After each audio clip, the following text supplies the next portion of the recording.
the deepest misery you ever feel is like post-breakup. At the time of writing Armour, it was really fresh, and like the wounds were like open, you know, and raw. And I was in the studio writing that a few days after, and it just sort of, it came out at that point from myself thinking that I was writing this to that person, like saying, if you could hear this song, this is how I feel and this is what I think about you. And I was singing this thing for the first time, and I was like, wow, like I didn't realize the song was actually to me. So it was a really interesting moment. I've never had that with a song before.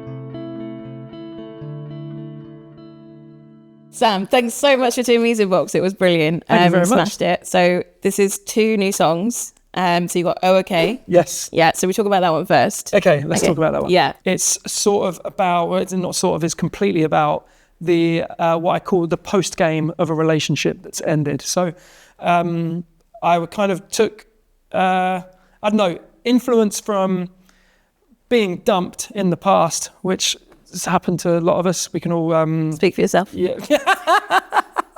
Many times.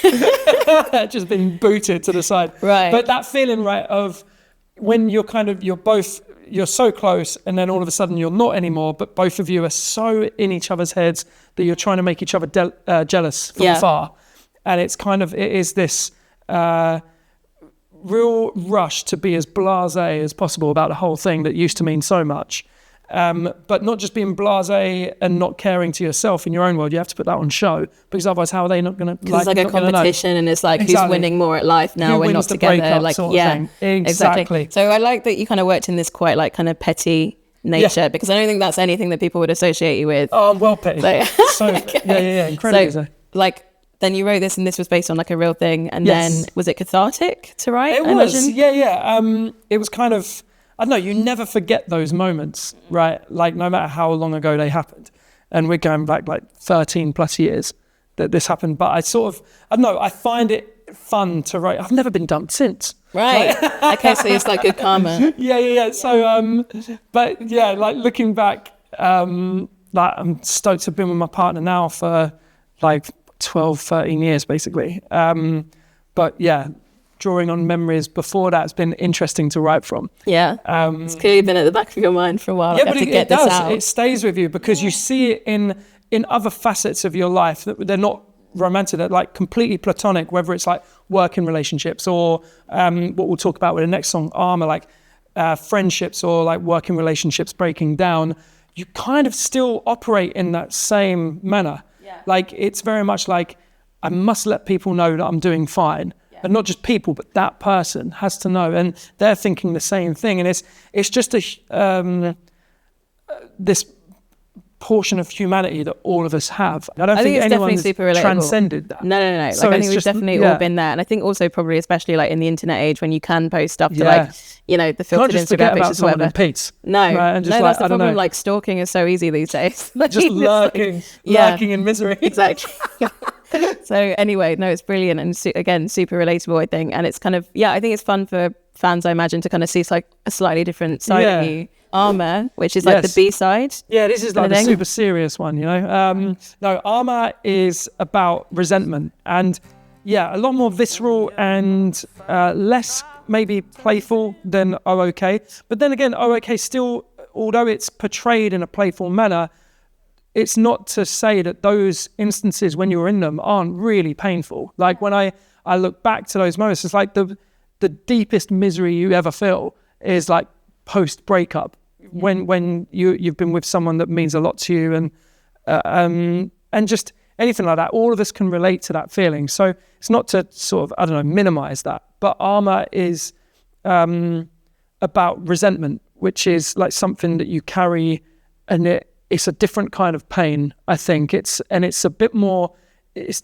more dangerous, I think, or can be. It's kind of like vengeful almost. Yeah. Because it can, like the sort of, I don't know, falling out of love with someone or losing love before you wanted to lose it is a sadness, but it's, you know, it's not as pointy or sharp as resentment, and resentment like got its teeth feeds on you way more. So Armour is about a relationship that I had with someone in my life. I won't go into details because it wouldn't be right, but that I no longer have, but it was at the time of writing Armour, it was really fresh, and like the wounds were like open, you know, and raw. And I was in the studio writing that a few days after, and it just sort of, it came out at that point from myself thinking that I was writing this to that person, like saying, if you could hear this song, this is how I feel and this is what I think about you. It's like a song in my mind of pointing a finger. You definitely get that vibe, I think. It's like super direct. Yeah. You know. But it's so interesting, right? Because when I was singing this thing for the first time, and I was like, wow, like I didn't realize the song was actually to me, because me pointing the finger and essentially how I felt when I was writing the song, it wasn't true. All of those lyrics are about like my resentment and like essentially me taking poison and waiting for someone else to die. Not literally, but you know what I mean? But sort of like accusatory, but then almost kind of like turning it inwards and like being yourself up as well. Me even putting the energy into this is a show of my resentment, which that person isn't I don't know what that person's doing, but presuming that they're carrying this resentment when actually it's completely me. Like I've put the time in, sat down, written something, got something off my chest, which is basically just resentment manifest onto a page. So it was very interesting, like mid-song, just going, oh my God, like this. Yeah, that must be wild, like after you've written it and mid-performance where you're suddenly like kind of... Yeah, and like just singing the line, like, take off all that armor, you can't carry all that weight. Like that was meant to be me saying it to this person. But I'm like, I can get rid of this if I want. Yeah. I don't need this resentment. I can't. Don't need like the burden or like anything. Exactly. Yeah.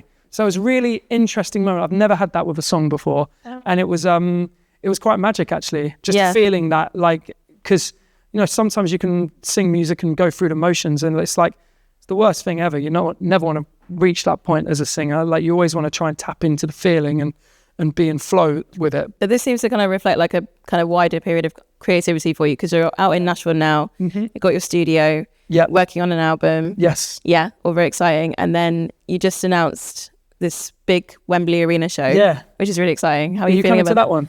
I will, and I promise I will. Spotlight. Walk out 3 songs like in. Near the exit or the bar. So please don't do that to me. But yeah, just like message your publicist, like, tell me where Rashin's sitting. Yeah. God, no, I'm buzzed for that. Yeah, we just announced Wembley.